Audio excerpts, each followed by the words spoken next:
Right, so this is a video that I probably should have gotten up a lot earlier in the month. We're already a week in, so some of the books that I'm going to talk about that are coming out this month are already out. So I'll just mention if they're already out, if they are already out. But yeah, we have the Marvel previews for this month. I'm going to do the DC one as well. I'll do the same thing there. The ones that are already out, I'll say if they're already out, and the ones that are coming out on Wednesday. I'm not 100% sure which ones are coming out on Wednesday, but the ones that are coming out on Wednesday, I will let you all know. The ones that I know that are coming out then, which I don't think I know any, so that piece of information is pointless. I did film this. I did film me doing this a couple of days ago, but that video is way too long, and it didn't even transfer the video file. It was just taking too long to transfer the video file over to my laptop, so I thought I'll just refilm it, hopefully get through it a lot quicker, and there we go. So, first book that's coming out this month, I think this is already out, this came out this week, Gods #1, Jonathan Hickman, Valerio Schiti. If you're into the magic side of the Marvel Universe, this is going to be a big thing for that. Jonathan Hickman likes to do big things with whatever corner of the universe he's working on. He will do a huge thing that completely changes it, or should completely change it, if the rest of Marvel was actually cohesive and worked together. His work on Avengers led to Secret Wars. His work on Fantastic Four led to some interesting things with that. I think that was also setting up some of Secret Wars as well. And his work on X-Men, Hox and Pox, obviously that then led into Krakoa. So he's done some pretty interesting things, and he seems to always have a big era in whatever thing he's working on. I would love to see him do a street level book, to be honest, but he's going to be busy with Gods and with the Ultimate Universe, Ultimate Spider-Man, which I guess technically is a street level book. Captain Marvel #1, I don't know if I'm going to pick this up. I'm already reading a lot of books, but I think if you're a Captain Marvel fan, or if you're excited to watch the movie, and you like the first one, then there's a new #1 for you anyway. We then have an Assault on Eden one-shot. This is Captain Marvel as well. Yeah, again, probably not something that I'll pick up, but if you're a Captain Marvel fan, there's going to be a one-shot coming out this month, or may already be out this month. Ultimate Universe #1, another one-shot. I didn't read Ultimate Invasion, so I don't know if I should really go into that, but if you read Ultimate Invasion, if you're excited for what Jonathan Hickman's doing with the new Ultimate Universe, then there's a one-shot that's going to add more context to that before going into the other Ultimate books that are coming out. Ultimate Spider-Man is definitely a pickup for me. That's 100% a pickup for me. But Ultimate Universe #1, not so much. Spider-Boy #1, I could not care less. Dan Slott can do whatever he wants with that character. I'm not going to read a page. I'm not going to read a thing to do with that. I'm off of all of the Spider books for a while now. Sensational She-Hulk #1. For people that enjoyed the last She-Hulk run, this is going to be more of that. The White Widow #1. Fans of Black Widow, fans of Yelena Belova. I don't think it's going to be how she's characterized in the movie, or in the movies, or in the MCU, but they might do that. They may MCU-ify her in the comics, and that might be what this book is all about. I might pick it up just because it is only 4 issues. It's a 4-issue mini. I'm interested in it, but I don't know if I'm interested enough. It depends how busy a week that is when that book comes out. Carnage #1, this is a definite pickup for me, and the reason why is because Tarun Grumbeck is the writer on this. He's also going to be writer on Venom when Al Ewing's whole thing wraps up, or I think it has just wrapped up with issue 25, and I'm going into a new like era for Venom after that, which I'll get to when we get to Venom. But yeah, Carnage #1, Tarun Grumbeck. I feel like this is going to lead to either a crossover with Venom or another Venom event, because same writer on both books, they're probably going to cross over at some point. So to avoid the situation that I'm in with Iron Man at the moment, I'm just going to pick up both of the books. If they don't cross over, then that's fine. There's another book that I'm supporting. If they do end up crossing over, then I'm golden. Predator vs. Wolverine #2. I didn't read the first one, but if you're a Predator fan, if you're a Wolverine fan, Benjamin Percy, he's pretty much the Wolverine guy at the moment in Marvel, so getting him on this is perfect. The only thing that has kind of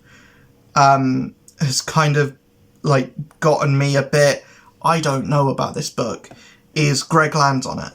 And Greg Land is one of those artists that's like, I just don't like whenever they're on a book, because he traces over porn. And that's a big like yucky for me. It's a big like ooh thing for me. I just don't like it. Tracing in general is just horrible. It's basically the comic book art equivalent of, or it's the art equivalent of stealing someone's jokes, or just like copying a script or something. You might as well just use AI at that point. You're close enough to it. Captain America #2. I liked the first issue. I'm excited to see where it goes. It does seem like this book is more about Steve Rogers than it is about Captain America. So I hope there's a bit more of the superhero side. But then again, every other Captain America book has been Captain America focused. Steve has been like just the guy. There's not much Steve in Captain America books that I've read before, so I'm interested to give a bit more character to Steve himself. Daredevil #2, I loved the first issue. This is going straight to my to-read list when that issue comes out. We then have a classified book. This is probably the Miss Marvel, the New Mutant book. I'm not reading it, so I can't really say to it, but what I can say to it is still, I believe that no matter what the explanation, no matter the quality of that book or the quality of anything Miss Marvel coming out with her being a mutant, I don't like the way that she was killed off in Spider-Man, because she was barely a character. She barely showed up in that book. And that and Dark Web and everything else that's happened since, it's just a big reason why I'm just cold turkey on everything to do with Spider-Man and all of the Spider books. I just don't care. I don't want to read it. It's just not. It's not a story that I like. Jeff the Land Shark is getting his own book. Jeff the Jeffverse. If you like Jeff the Land Shark, you're probably reading it. It's good that there's a young reader's book. I would just like there to be more young readers' books that are not so niche. Like, Jeff the Land Shark is a thing that you only really know if you know Kelly Thompson. Like, anyone going into a comic book shop or going anywhere and seeing it's Jeff probably won't even know that it's a Marvel thing. Marvel Zombies Black, White and Blood. By the way, whoever put this together, putting It's Jeff right in front of Marvel Zombies, you've got to know that's silly. That's so... not a lot of thought went into that. But yeah, I'm not a big fan of Marvel Zombies. I'm not a big fan of zombies in general, so probably won't be picking that up. Crypt of Shadows, again, depends on how heavy my week is for that. Catwolf and the Howling Commandos, I'm more interested in this because I've really been liking Captain America as a character recently, and it's only a 4-issue mini, so yeah, I'll probably pick it up. Hallows Eve, cannot fucking care. I do not care. Spine Tingling Spider-Man. Saladin Ahmed on this, so it might be decent, but also I don't care enough about Spider-Man to read a new mini. Amazing Spider-Man number 35, if you're reading it, then, you know, more power to you. I'm just not a fan of the book, and I'm not a fan of what's going on, so yeah, can't really say too much on that. And I don't want to speak too negatively on it anyway. I'm just going to say I'm not reading it, but if you are, more power to you. Venom number 26. So this is all about Black Widow becoming Venom, or Black Widow getting her own symbiote. I don't know if it's necessarily going to be the Venom symbiote itself, or it might be a different one. She might become Toxin. If she does become Toxin, if there's a Marvel character called Poison, I don't know if there is. But yeah, I'm excited to get caught up with Venom again, because I'm very behind on it, and I haven't picked it up for a while. I think the last issue that I have of it is like 13, and now it's 26, so yeah, I'm very behind on it. Miles Morales Spider-Man number 1, he's teaming up with Blade. I have no idea what's going on in that book, because I haven't read it, but I've heard that it's good, and I've heard that it's much better than the main Spider-Man book. So yeah, Superior Spider-Man Returns number 1. I don't know about this book, to be honest. Superior Spider-Man fans, I'm glad that they're eating good, but I don't care enough really to buy it. Red Goblin number 9. If you're reading that book, more power to you. Spider-Man India number 5. Again, if you're reading that book, more power to you. Uncanny Spider-Man. It's all to do with Fall of X. We've got all of the Fall of X stuff. I'm not reading X-Men, so all the Fall of X stuff, you can just take that I'm not reading. Same with Jean Grey, number 3 of 4. Astonishing Iceman, number 3 of 5. I'm interested why Iceman has 5 issues, but Jean Grey only has 4. That's what I'm interested about. And that probably tells me that Astonishing Iceman is probably bad, and Jean Grey is probably good, because they're keeping it tight, and they're keeping it as its own thing. Like, it's not going to outstay its welcome, or it's rushed, and I'm completely wrong. But from what I've heard of Jean Grey, it's quite good. Uncanny Avengers number 3 of 5, apparently it's quite important. Dark X number 3 of 5. I think what Marvel's doing at the moment is, instead of having Fall of X be felt across the Marvel Universe and having it feel like a company-wide event, what they're doing instead is they're having 3 million Fall of X books, so it feels artificially important, as opposed to feeling actually properly important. So yeah, Dark X-Men 3 of 5, Realm of X 3 of 5. There's a lot of Fall of X books. X-Men number 27. Again, I'm not reading X-Men. Alpha Flight number 3. Fall of Children of the Vault issue 3. X-Men number 28. X-Men Red number 16. X-Force number 45.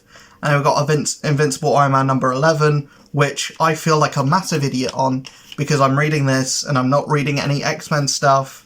So, and this is like heavily tied to Fall of X, and he's now married to Emma Frost. So I don't know a lot about what's happening in the X-Men stuff, but I am reading Iron Man and thoroughly confused. Immortal X-Men number 16, Wolverine number 38, he's teaming up with Captain America. Magneto number 3, Magneto number 4. Apparently that says on sale in November, so I don't know about that. Moon Knight number 28, very excited to get caught back up with Moon Knight because I'm very behind, and it looks like it's ending soon. They've got a Marvel Tales Moon Knight thing, Moon Knight City of the Dead number 4 of 5. I'm interested to get caught back up with that. Avengers number 6 and number 7. I haven't even started Avengers yet, but I'm interested to get into it because A, I like the team, B, I haven't read Avengers in ages, and yeah, I really like the team. We then have Captain Marvel Dark Tempest number 4. I haven't been reading it. Same with Marvel Unleashed number 3. That's basically the Pet Avengers. Avengers Inc. number 2. I loved the first one, so very excited to see what happens there. And it seems like Avengers Inc. is going to be this kind of episodic thing with like a background, a thing in the background. I always like books that are like that. Silver Surfer Rebirth Legacy number 2. If you're reading it, more power to you. Immortal Thor number 3. I really liked the first issue. Haven't read the second issue yet. Scarlet Witch number 9 and number 10. I haven't been reading this. I'm gonna be honest. I haven't been reading it. X-Men Days of Future Past. Doomsday number 4 of 4. If you've been reading it, more power to you. Deadpool Bad of Blood number 5 of 5. Again, if you've been reading it, more power to you. Black Panther number 5. I haven't even started yet, and I'm very excited to, because brand new status quo, the way that the last run ended, I'm very interested to get caught up with that. The same with Ghost Rider number 19. I'm still back at the start of the Wolverine tie-in event thing, and Ghost Rider's getting an annual this month as well, where he's fighting the Hood, which yes, and yes. Blade number 4. This Blade book is like the surprise hit of this year for me. I've been really liking this. Incredible Hulk number 5. Again, really want to get caught up because I feel like Hulk was done dirty and Donny Cates was done dirty by the last Hulk book. Obviously, Donny Cates suffered a car accident in the middle of writing his Hulk run and his Thor run, so they weren't really. He wasn't able to finish them. So the end of that Hulk book was very all over the place, which is unfortunate.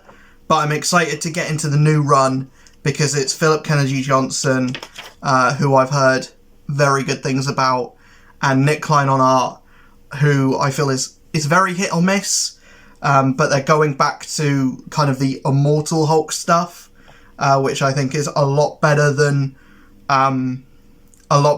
what Donny Cates was doing anyway. It was a better premise. Doctor Strange number 8 and 9. Again, I'm very excited to get into these, to get back into Doctor Strange, because I'm very behind on it. Same with Guardians of the Galaxy, I'm very behind on. Fantastic Four number 12.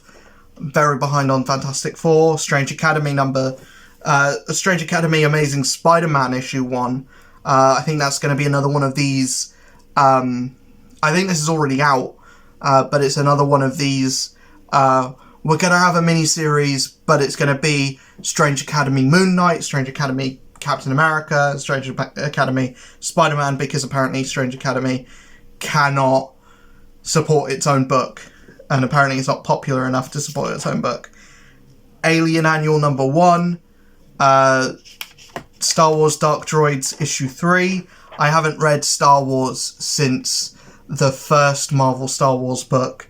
I think I got to 25 of that and then fell off. Dark Droids D-Squad issue 2. Star Wars number 39. Star Wars number 40. Star Wars Darth Vader number 39. Star Wars Bounty Hunters number 39. Star Wars Dr. Aphra number 37. Star Wars The High Republic Shadows of Starlight issue 1. Obi-Wan Kenobi issue 2. Star Wars The Mandalorian season 2 issue 5. What I will say about Dr. Aphra though is I'm surprised she doesn't have a show.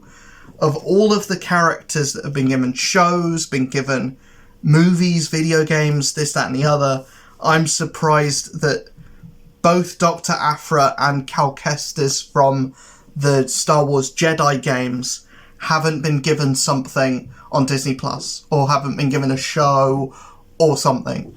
Because I know there's a lot of people that are fans of those characters that are going to be like, no, we don't want that. Do not muddy these characters that are great in comics or in games and bring them over and be like, ugh, why did you do that? I'm more surprised with Cal Kestis because you have an actor.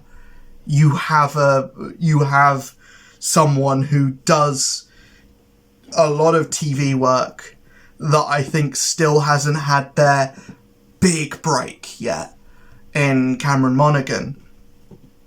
I think he still deserves, like, top billing on something, and I think give him a Star Wars show that's kind of perfect, but also maybe Cal Kestis is a character that should stay in the games, because all of that character development that they've had in the games, you take that into a show, or you try to make Star Wars Jedi Survivor or Star Wars Jedi Fallen Order into a show, and then you just ruin it. I don't think that's needed, but it would have been cool to see him show up in Obi-Wan Kenobi or something, in the Obi-Wan show, or in something down the line. But yeah, I will see you all in the next video. That is it for what's coming out from the Marvel side in October. I will see you guys in a couple of, probably tomorrow. I don't know if I'm going to have time to film tomorrow, but I will see you guys in the next video when we talk about all the books that are coming out in October over on the DC side. Now that I'm reading a lot more DC stuff, I feel more obliged to talk about what's coming on over their neck of the woods as well. And yeah, hopefully you enjoyed the video. I'll see you guys in the next one. Peace.